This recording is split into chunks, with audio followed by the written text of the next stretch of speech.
देख रहे हैं राष्ट्रीय इंडिया न्यूज चैनल। आज हम बिजावर विधानसभा में हैं, जहां पर रेखा यादव जी, जिन्होंने भारतीय जनता पार्टी की 2 बार की विधायक रही हैं बड़ा मलेरा से, और वहीं पर उन्होंने भारतीय जनता पार्टी को छोड़कर सपा से बिजावर विधानसभा की तैयारी में लगी हुई हैं। आज हमारे साथ में रेखा यादव जी हैं, उनसे हम जानते हैं कि क्या कारण रहा कि हमें भारतीय जनता पार्टी का दामन छोड़ सपा में हमें ये बताइए कि क्या कारण रहे कि हमें आज भारतीय जनता पार्टी में आप 2 बार विधायक बड़ा मलेरा की लगातार, और आज आपको भारतीय जनता पार्टी छोड़कर सर्कल पर सवाल होना पड़ा, क्या कहेंगे? नमस्कार नेता, मुझे कुछ समझ में नहीं आया कि मेरे साथ इस तरह का व्यवहार क्यों किया गया है, क्योंकि 2006 से मैंने पार्टी में जो निष्ठा से काम किया है, तो आज तक 2023 जो अक्टूबर चल रहा है, कोई सिंगल व्यक्ति बता दे कि मैंने पार्टी के खिलाफ कहीं कोई वक्तव्य दिया हो या किसी नेता के खिलाफ कुछ बोला हो।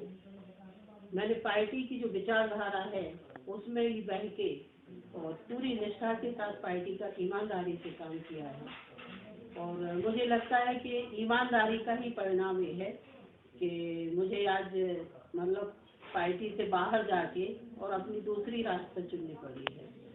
जैसे कि बिजावर विधानसभा में राजीव बबलू शुक्ला जी अभी आए थे, सपा में से चुनाव लड़े थे, कहीं कांग्रेस का भी साथ है, कांग्रेस की सरकार बनी थी, बीच में कांग्रेस के साथ लिए हुए थे, अब भारतीय जनता पार्टी आई तो भारतीय जनता पार्टी के साथ हुए। तो क्या ये राजनीति के जो इस तरह के गेम चलते हैं, ये सही है राजनीति के भविष्य के लिए? इस तरह के कुछ नहीं है, भारतीय जनता पार्टी अपने आप से ही मतलब पतन की ओर जा रही है, क्योंकि वो नहीं चाहते हैं कि हम सत्ता में रहें, और वे सत्ता में रह के उतने मतलब मद में जैसे चूर हो जाते हैं। इस तरह से सत्ता का उनको इतना नशा चढ़ गया है कि उनको लग रहा है कि मैं किसी को भी ला के खड़ा कर दूंगा और वो भारतीय जनता पार्टी के सिंबल पे चुनाव जीत जाएगा।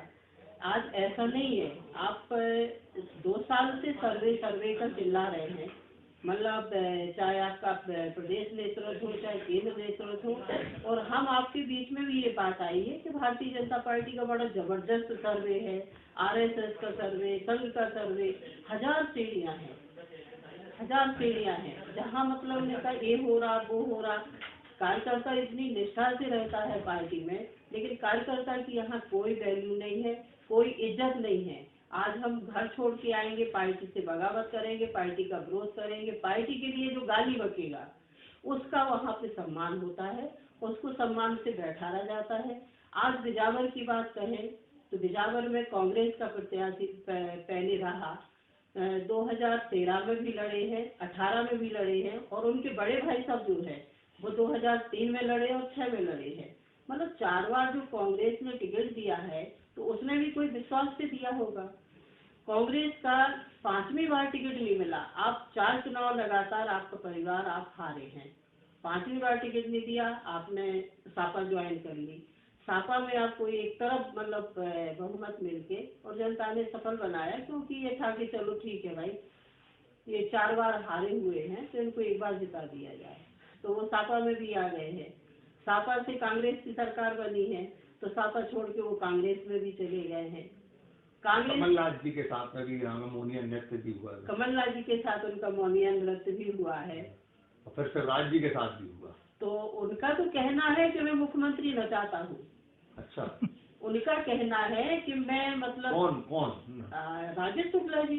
राजेश शुक्ला जी का आप कहीं देखेंगे या कहीं भी किसी कार्यकर्ता से पूछ ले आप क्षेत्र में जाके, तो वो कहते हैं कि मैं वो मतलब नेता हूँ कि मैं अपने यहाँ बिजावर बुला के सबको नचा चुका, मैं मुख्यमंत्री नचा लेता हूँ, तो नीचे के छोटे नेता मेरे किस लायक है, मेरे लेवल पे कोई है नहीं है। जब जो व्यक्ति भैया मुख्यमंत्री नचा सकता है तो वो सबको नचा सकता है ना। तो अच्छा, इस बात बताइए कि अभी कांग्रेस पार्टी ने चरण सिंह जी को बुलाया है, जो कि बाहर के लिए हैं, लेकिन क्या इस तरह का जो माहौल चल रहा है, तो रेखा यादव जी भी भारतीय जनता पार्टी से छोड़कर यादव वोट बैंक, तो यादव वोट बैंक अगर 2 कैंडिडेट हो गए तो डाइवर्ट नहीं होंगे क्या वोट इस तरह के? देखिए, मुझे चुनाव लड़ने का शौक नहीं है। मैं चुनाव बिल्कुल नहीं लड़ती।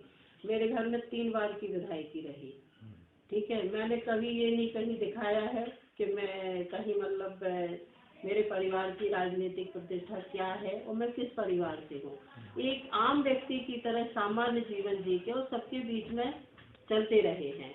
तो हमारे जो मतलब भारतीय जनता पार्टी का शीर्ष नेतृत्व है, उसको लगा कि शायद रेखा यादव का यहाँ कोई जनाधार नहीं है और ये तो भारतीय जनता पार्टी के सिंबल पे ही बनी है, क्योंकि इनके ऊपर मेरा आशीर्वाद है। वो भी अपन ने स्वीकार किया है। जब 2018 में, आप ये सोचिए, 2018 में आपने सिर्फ रेखा यादव का टिकट काटा भारतीय जनता पार्टी से, बाकी जो उनके पुराने जो प्रत्याशी विधायक थे सारे रिपीट कर दिए, चाहे आप छतरपुर ले लें, महाराजपुर ले लें, सब जगह तो उन्हें पूरे वही रिपीट किए। ललिता यादव जी को पहुंचाया था और बुरी तरह हार गई थी। लेकिन वो तो रेखा यादव को हटाने के लिए 18 से ये षड्यंत्र रचा जा रहा था मेरे लिए, लेकिन मैं समझ नहीं पाई उस चीज को। भाई 18 में जब आपको यादव ही देना था तो ललिता यादव क्यों? ललिता यादव क्यों, रेखा यादव क्यों नहीं? भाई रेखा यादव इसलिए नहीं कि वो जनशक्ति से चुनाव जीत के आई थी, रेखा यादव इसलिए नहीं कि वो 2013 में बीजेपी से चुनाव जीत के आई, और उस कंडीशन में आपके जिले में, छतरपुर जिले में आपके प्रधानमंत्री मोदी जी ने सभा ली है, राजनाथ सिंह ने सभा ली है, सुषमा स्वराज जी आई है, सारे बड़े नेता आए हैं। बिजावर में माननीय मुख्यमंत्री शिवराज सिंह चौहान जी जिनने रोड शो किया है, खरगापुर में रोड शो किया, बंडा में रोड, बड़ा मलेरा की जो चारों तरफ की विधानसभाएं हैं, सभी जगह सारे बड़े नेता आए हैं। लेकिन 2018 का आप रिकॉर्ड अगर उठा के देख लें तो मेरी विधानसभा बड़ा मलेरा में सिर्फ उमा भारती जी ने मात्र 2 सभाएं दी, 2 के अलावा तीसरी सभा नहीं दी है। उन 2 सभाओं के अलावा, उमा जी के अलावा, मतलब यहाँ तक कि मेरी विधानसभा में जिला अध्यक्ष घासीराम जी थे उस समय, तो वो भी नहीं आए थे, क्योंकि ऊपर से ये बोला कि वो सीट जीत नहीं रही है। उसके बाद भी मुझे बड़ा मलेरा की जनता ने स्नेह दिया और इस तरह से स्वीकारा है कि उन्होंने मुझे विजयी बनाया, ठीक है। तो वो मेरी तारीफ कहलाएगी। मैं अपने आप से जीत के 2008 में जनशक्ति से जीती, फिर बीजेपी से जीती, तो मैं अपनी उससे जीती। तो उन्हें लगा ये तो फिर दे देंगे तो ज्यादा ताकतवर हो जाएगी, तो इसका टिकट काट दिया जाए। तो हमारा काट के ललिता जी को दे दिया। ललिता जी 17,000 से हार के चली गई।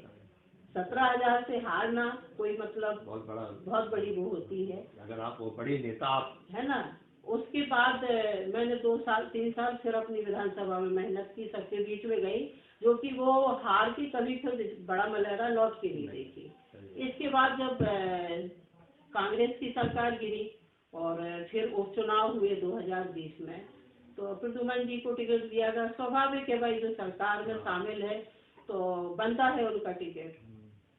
तब भी मैंने कोई विरोध नहीं किया, लेकिन मैं अपने शांत होकर घर बैठ गई। तो शिवराज सिंह चौहान जी, बीडी शर्मा जी, उमा भारती जी, सभी ने मुझसे बोला कि रेखा जी आप आए और बिना आपके चुनाव नहीं निकलना है, आप बड़ा मलेरा में मेहनत करें। तो हमने कहा कि आप पे आरोप भी लगे थे कहीं ना कहीं आप विरोध कर रही हैं, यहाँ का विरोध कर रहे हैं। तो बोले आप खुल के आइए। मैंने कहा भाई साहब ना हम विरोध करेंगे ना सपोर्ट करेंगे, हम घर है। तो बोले नहीं आप आइए और बिना आपके चुनाव नहीं जीतना। आप गरीबी थी। तो फिर जब हम वहाँ गए हैं तो हमने कहा भाई साहब अगर ये जीतेंगे तो ये फिर यहाँ बैठ जाएंगे, फिर मैं कहाँ जाऊंगी, भाई मैं अपनी विधानसभा कैसे। तो बोले नहीं ऐसा करिए कि आप बिजावर से तैयारी करो, बिजावर आपके लिए खाली है और आप लोकल की हैं, लोकल का मुद्दा चल रहा है। तो मैंने कहा ठीक है भाई, अगर भाई बड़े नेता बोलेंगे तो बात तो माननी पड़ेगी। मैंने उनकी स्वीकार ली बात, और मैंने मतलब वो चुनाव फिर ऐसे लड़ा कि मैं खुद ही लड़ रही हूँ। वास्तव में मैंने पार्टी का मतलब इतनी निष्ठा से काम किया है कि शायद जिले में कोई मतलब नहीं हम बता सकते कि कोई इतनी ईमानदारी से कर सकता। बड़ा मलेरा जो चुनाव चल रहा था, उस चुनाव में खुद देखती थी कि यहाँ पे लोग आ रहे हैं, गाड़ियों में डीजल भरा के चले जा रहे, कोई काम नहीं। उन्होंने कहा रेखा जी तो ऐसी लग गई है जैसे हमको खुद टिकट मिला हो। तो मेरे खून में गद्दारी नहीं है, लेकिन पार्टी की तब भी आपको पार्टी ने इस बार दरकिनार किया। लेकिन जब मैंने बिजावर भी चुन लिया, बिजावर में मैं 2 साल से लगी रही, फिर यहाँ शुक्ला जी को उन्होंने ले लिया। तो पार्टी को क्या है कि वो ही कहते ना जो व्यापारी वाले हैं, व्यापार वाले लोग चाहिए हैं, जनसेवक नहीं चाहिए। व्यापार किस तरह का व्यापार? व्यापार अब आप फील्ड में घूमे, आप देखेंगे कि क्या क्या हो रहा है।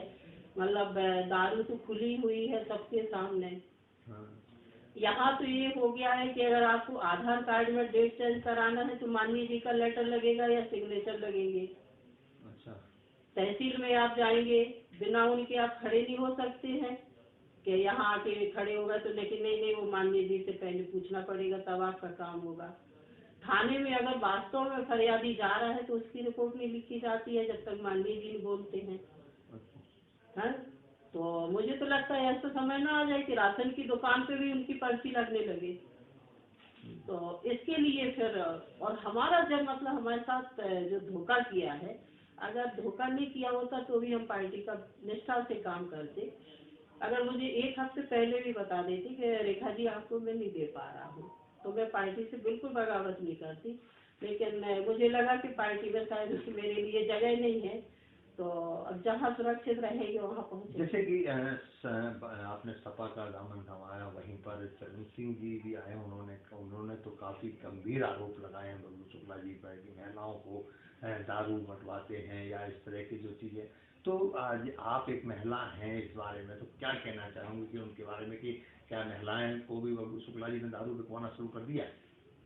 अब ये तो क्या है कि एक दारू माफिया, एक बालू माफिया, इन लोगों को ये भाषा की तो कोई मर्यादा है नहीं कि हम किसके लिए क्या बोल रहे हैं। जो भी महिला बेचती होगी उसकी कोई अपनी मजबूरी होगी, वो मैं नहीं कह सकती हूँ।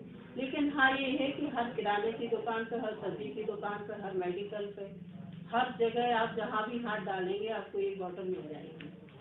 ये सही बात है, दारू जी। तो मतलब बिजावर माने तो हम इस टाइम पे कि दारू में ही गिरा। लेकिन रेखा जी को अगर आपको यहाँ की जनता आशीर्वाद देती है और आपको जिताती है, क्योंकि बबलू शुक्ला जी भी सपा से ही यहाँ के विधायक बने थे, फिर चाहे उन्होंने कांग्रेस और चाहे भाजपा का दामन ले लें, लेकिन आए तो वो सपा से ही थे।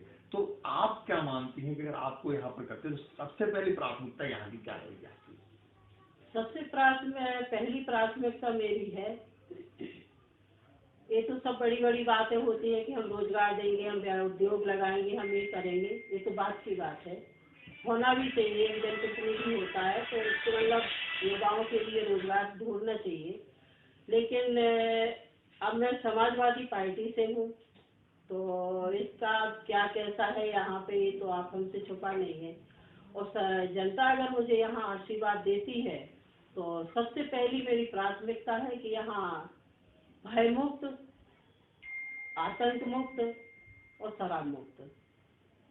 जो आतंक है यहाँ पे, जो आदमी मुंह से बोल नहीं पा रहा है, देख नहीं पा रहा है, तो वो भय खत्म करेंगे। लेकिन हमने कुछ ग्रामीण अंचलों में भी पहुंचे हैं जहाँ पर अभी व्यवस्थाएं सही नहीं है, क्योंकि आदिवासी परिवार भी है, अशिक्षित लोग हैं। तो क्या इनके ऊपर भी अगर आप जैसे मालूम करेंगे, इंटीरियर में जाओ तो गाँवों में रास्ते नहीं है, जो विकास के दावे तो बड़े हैं लेकिन दिखाई कम दे रहे हैं, धरातल पे कुछ नहीं है। तो इन रास्तों को लेकर आप क्या अपनी भूमिका अदा करेंगी अगर आप आती हैं तो?